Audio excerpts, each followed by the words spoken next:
तो एपिसोड की स्टार्टिंग में दिखाया जाता है कि जो डावलिंग था उस एंशिएंट स्टोन के एकदम टॉप पर मार्शियल किंग से भी ऊपर अपने नाम को लिखने की कोशिश कर रहा था और इस प्रोसेस में काफी तेज रोशनी निकल रही थी और थोड़ी देर में डावलिंग ऐसा करने में कामयाब भी हो जाता है। डावलिंग का नाम मार्शियल किंग के नाम से भी ऊपर था जो मार्शियल किंग के ऑरा को सप्रेस कर रहा था। उसके बाद वहां पर डावलिंग गायब हो जाता है। वहां पर जितने भी लोग थे वह डावलिंग के इस कारनामे को देखकर काफी ज्यादा शौक थे क्योंकि उन्हें विश्वास ही नहीं हो रहा था कि कोई बंदा मार्शियल किंग के नाम को भी सप्रेस कर सकता है। और सबसे पछतावे की बात उन लोग के लिए ये थी कि उन्होंने डावलिंग का चेहरा नहीं देखा। इस समय डावलिंग का नाम मार्शियल किंग के नाम से भी ऊपर था और हमें वहीं पर दिखाया जाता है जो डावलिंग था वह छुपकर सभी लोग के रिएक्शन को देख रहा था और थोड़ी देर बाद वहां से डावलिंग चला जाता है और हमें वहां से एक बंदे को भागते हुए सीधे जूमिंग के पास जाते हुए दिखाया जाता है जो सीधे जाकर उसके कदमों में झुक जाता है और कहता है, जूमिंग भाई बहुत ही बड़ी गड़बड़ हो गई है। किसी ने एंसेस्टर स्टोन पर मार्शियल किंग से भी ऊपर अपना नाम लिख दिया है। वहाँ पर वो कहता है उसका नाम है डाउ और वो बहुत ही जोर जोर से हाँफ रहा था। तभी उसकी नजर ऊपर पड़ती है और वो अपने सामने मार्शियल किंग को देखकर काफी ज्यादा शॉक हो जाता है और तुरंत मार्शियल किंग के कदमों में झुक जाता है। जूमिंग तुरंत उस गार्ड के पास जाता है और कहता है, बताओ तुमने उसका चेहरा देखा था? वो बंदा बोलता नहीं, मैंने केवल उसका नाम पढ़ा था, वो उस पर लिखा है डाउ। वहाँ पर जूमिंग उस गार्ड से गुस्से में बोलता है, और कुछ नहीं लिखा था क्या? वह गार्ड बोलता है, नहीं और कुछ नहीं बल्कि केवल डाउ लिखा था और किसी ने भी उसका चेहरा नहीं देखा था। जूमिंग मार्शियल किंग से कहता है, भाई ये कैसे हो गया? वहाँ पर मार्शियल किंग कहता है, जल्दी से उस बंदे का नाम पता करो और वह कौन है, हमें जल्द से जल्द उसे खत्म करने की जरूरत है। उसके बाद हमें सीन शिफ्ट किया जाता है डावलिंग की तरफ। डावलिंग इस टाइम अपने हाथ में एक अजीब सा बक्सा पकड़ा हुआ था। दरअसल जब उसने एंशिएंट स्टोन पर अपना नाम सबसे ऊपर रखा था तब डावलिंग को यह गिफ्ट के रूप में मिला था। वहाँ पर डावलिंग कहता है, अरे इस बक्से के अंदर क्या है? डावलिंग उस बक्से को खोलता है। उसके अंदर एक अजीब सी पतली सी जड़ी बूटी होती है जैसे वो मर चुकी थी। डावलिंग कहता है, ये कोई नॉर्मल जड़ी बूटी तो होगी नहीं। वहाँ पर डावलिंग अपने पास से कुछ लिक्विड्स निकालता है जो किसी भी जड़ी बूटी को जिंदा कर सकती थी, इसीलिए डावलिंग उस जड़ी बूटी को उसमें डाल देता है और अचानक से वो जो जड़ी बूटी थी वो जिंदा हो जाती है और वह एक कमल का आकार ले लेती है जो सीधे डावलिंग के पास आती है और सीधे वो डावलिंग की बॉडी के अंदर चली जाती है।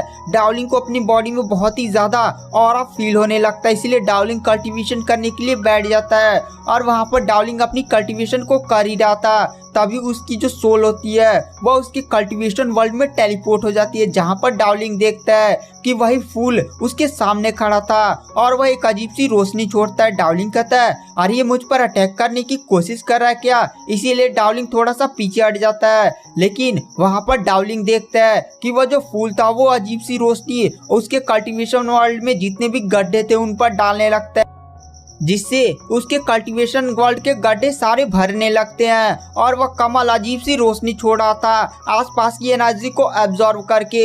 वह जो कमल था वो डावलिंग के कल्टीवेशन वर्ल्ड को रिपेयर कर रहा था। अगर डावलिंग का यह कल्टीवेशन वर्ल्ड रिपेयर हो जाता है तो डावलिंग की पावर काफी तेज हो जाएगी और डावलिंग यहाँ पर कभी भी आकर अपनी प्रैक्टिस कर सकता है। यहाँ का ऑरा भी काफी ज्यादा खतरनाक हो जाएगा।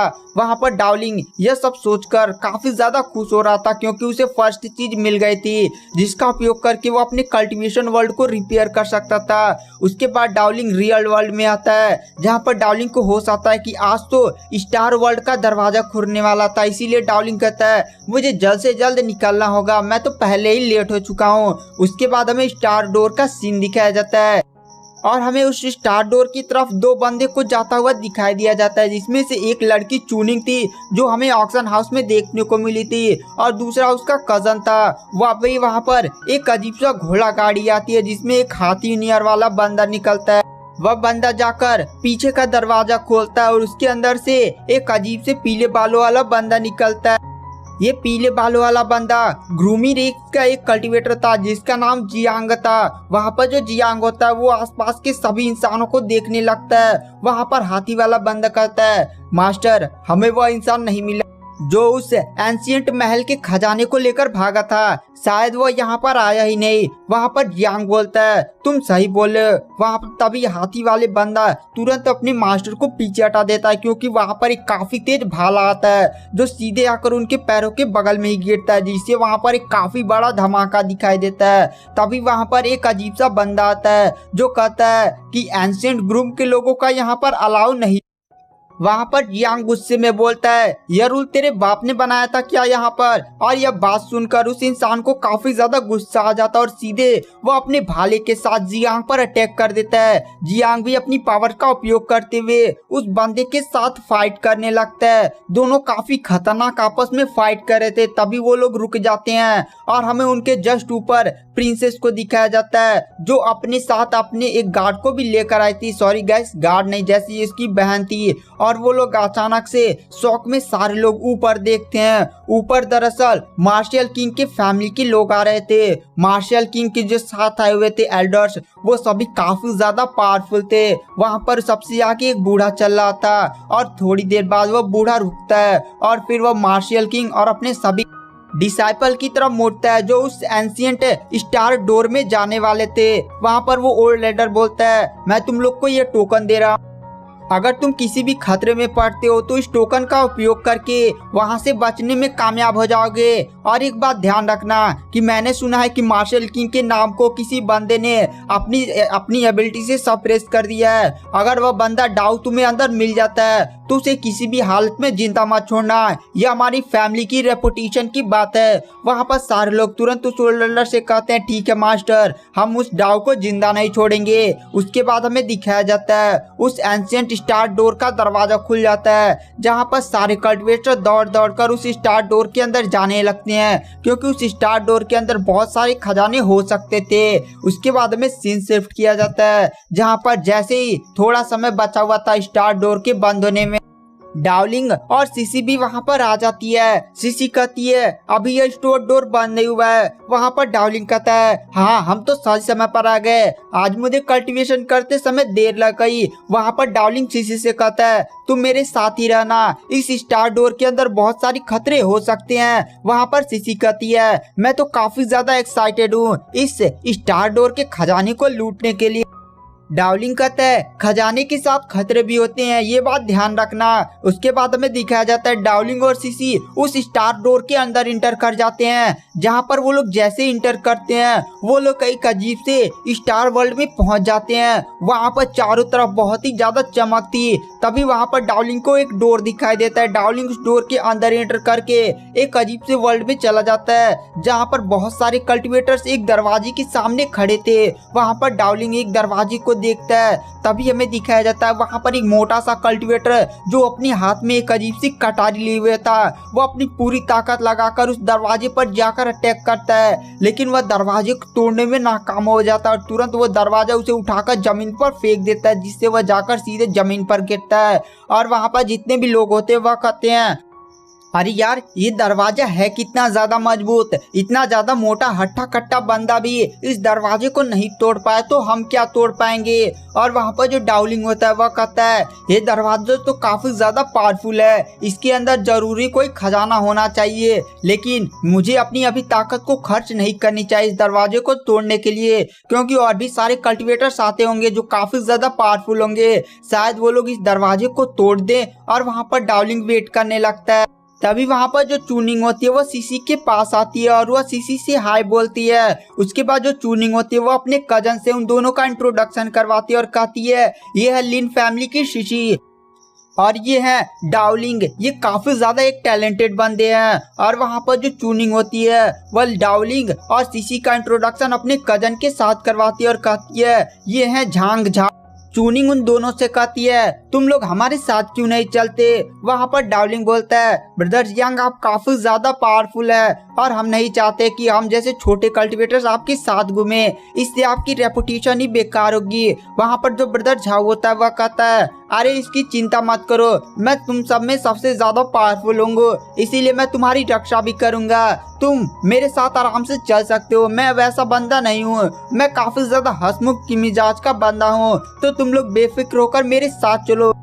और तभी हमें वहाँ पर पीले वाले बंदे को दिखाया जाता है जिसका नाम जियांग होता है। वो भी उस दरवाजे के पास आता है और वह तुरंत वहाँ पर आते ही अपना ऑरा छोड़ता है, जिससे नॉर्मल कल्टिवेटर्स तो तुरंत आसमान में उड़ जाते हैं। उसके बाद जो जियांग होता है वो सीधे उस दरवाजे के पास जाता है, उस दरवाजे को ध्यान से एग्जामिन करता है और फिर वह वहाँ पर सभी लोगों से बोलता है, तुम लोगों में से मुझे 3 हेल्पर्स की जरूरत है जिसका उपयोग करके मैं इस दरवाजे को खोल सकूं। तुम लोग अपनी स्पिरिचुअल एनर्जी से दरवाजे पर अटैक करना और अपनी मैं स्वॉर्ड से करूंगा। तभी वहाँ पर 2 अजीब से क्रिएचर आ जाते हैं जिसमें से एक हिम भालू होता है और एक अजीब सा दानव होता है। वहाँ पर जो जियांग होता है वह कहता है, मुझे एक इंसान की भी जरूरत है। अगर अलग अलग रेसेस के बंदे होंगे तो इस दरवाजे को खोलना और भी ज्यादा आसान हो जाएगा। इसलिए जो जियांग होता है वो अपनी आइज का उपयोग करके एक अजीब सी रोशनी सभी इंसानों पर छोड़ता है, जिससे वह सबसे पावरफुल इंसान को ढूंढ सके जिसका उपयोग करके वह इस दरवाजे को खोल सके। लेकिन उसे सारे इंसान बहुत ही ज्यादा कमजोर दिखाई देते हैं और वह इंसानों की बेइज्जती करने लगता है। वहाँ पर डार्लिंग सोचता है कि अगर इस जियान के बच्चे ने मुझे देख लिया तो पक्का ही मुझसे फाइट कर वो ट्रीजर छीनने की कोशिश करेगा और फालतू में मैं यहाँ पर लड़ाई झगड़ा नहीं चाहता। मुझे भी अंदर जाकर ट्रीजर्स पहले लूटने होंगे, बाद में आमना सामना होगा तो देखा जाएगा। इसलिए वहाँ पर जो डाउलिंग होता है वह तुरंत ब्रदर झाऊ से कहता है, ब्रदर झाऊ आप हम सब में काफी ज्यादा पावरफुल हैं और आपके जितना तो टैलेंटेड यहाँ पर कोई भी नहीं है और ये ह्यूमन रेस की ऐसी बेइज्जती कर रहा है, तो आप इसके साथ जाइए और इस दरवाजे को खोलने में मदद करिए। वहाँ पर ब्रदर झाऊ कहता है, तुम सही बोले हो, मैं सबसे ज्यादा पावरफुल हूँ, अब मुझे ही ह्यूमन रेस की इज्जत बचाने की जरूरत है। इसीलिए जो ब्रदर झाऊ होता है वह तुरंत जियांग के सामने चला जाता है। वहाँ पर जियांग उसे स्कैन करता है और कहता है, तुम्हारी पावर्स तो ठीक है लेकिन मैं तुम पर एक अटैक करूंगा, अगर तुम उस अटैक को रोकने में सक्षम हो जाते हो तो मैं तुम्हारा सिलेक्शन कर लूंगा। वहाँ पर वो बंदा तुरंत अपनी स्वॉर्ड निकाल तुरंत ब्रदर झाऊ पर अटैक कर देता है। ब्रदर झाऊ भी अपनी एनर्जी से उस अटैक को रोकने में कामयाब होने लगता है। वहाँ पर वो जो जियांग होता है वह कहता है, ठीक है तुम्हारी पावर काफी ज्यादा बढ़िया है, तुम इस दरवाजे को खोलने में सक्षम हो।